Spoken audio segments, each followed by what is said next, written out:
Pacific Northwest has always been tied to the water.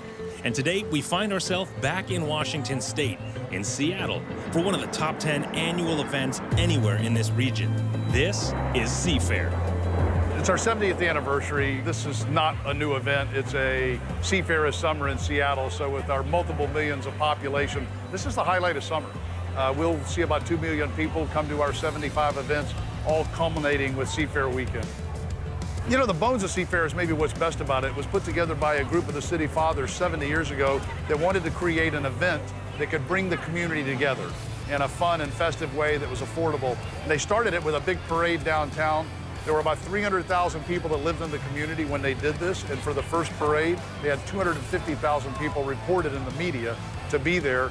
And since then, that's been a regular. The parade still exists, the Alaska Airlines Torchlight Parade.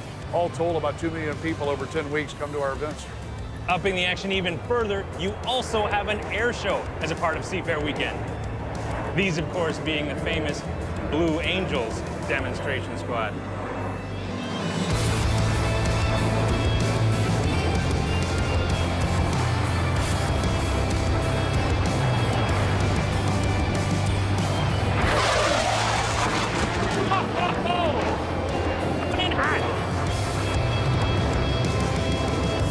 Will scare the clean right out of your pants.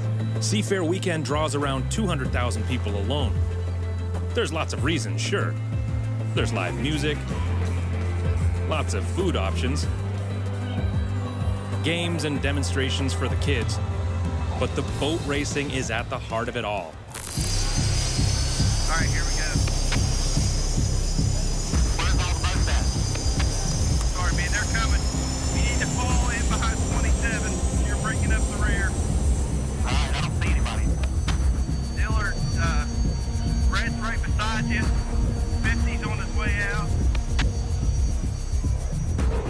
This is literally the Indianapolis-style race car of hydroplane racing. These boats go in excess of 200 miles an hour. They're racing shoulder to shoulder.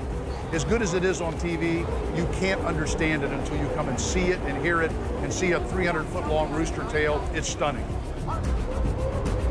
Even the timing laps are amazing to watch.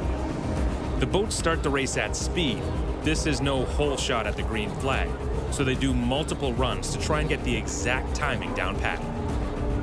Cross the start-finish line a second too early, you get a 1-minute penalty from the officials. Cross it 2 or 3 seconds late, you're going to trail everybody into this south turn, and you're not going to be competitive. So you're taking a 7,000-pound race boat traveling at approximately 170, 175 miles an hour, and you're trying to put it on a start-finish line at the exact moment the clock strikes 0. That's why they do those timing runs.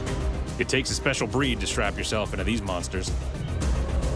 The unlimited category is considered to be the pinnacle of hydroplane racing. The biggest, fastest hydroplanes in the world. We will run right around 200 miles an hour at the end of the straightaway on a 2.5-mile course.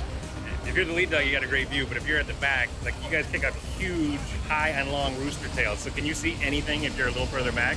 The rule book says we're supposed to leave 7 boat lengths. If you were behind, you would be between walls of water. They should not be crisscrossing in front of you, unless they have 7 boat lengths, at which point you're still gonna get a little wet, but the rooster tail doesn't have as much water pressure at that distance to kind of lift you up and blow you over.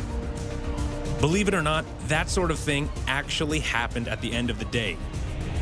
This is from a GoPro on one of the unlimited racers, and on the left of the screen, you can see his competitor flying through the air. When you see things like that, you wonder, who wants to do something like this? To some, the answer is as simple as it's in their blood.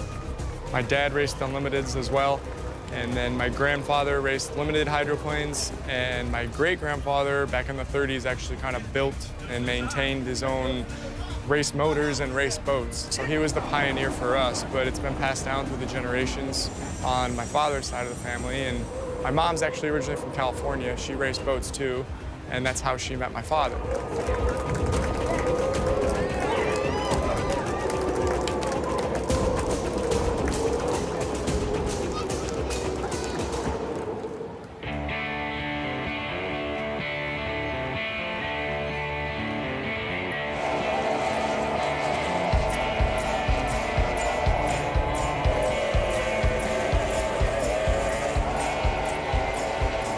racing action ranges from those big beasts, the H1 Unlimited Hydros, to these guys. These are the junior Hydros, and they can be as young as 9 years old and race these around. They get honking along here pretty good. Oh, big pass. Oh, now you're in third. It's great to be behind the wheel and out on the water. But sometimes sitting back and just taking it all in is just as fun. And when there's something that's so unique, so wild, and yet so family-friendly as this, you've got to check it out. Later in the show, we find ourselves on the Pacific, watching a very different kind of event.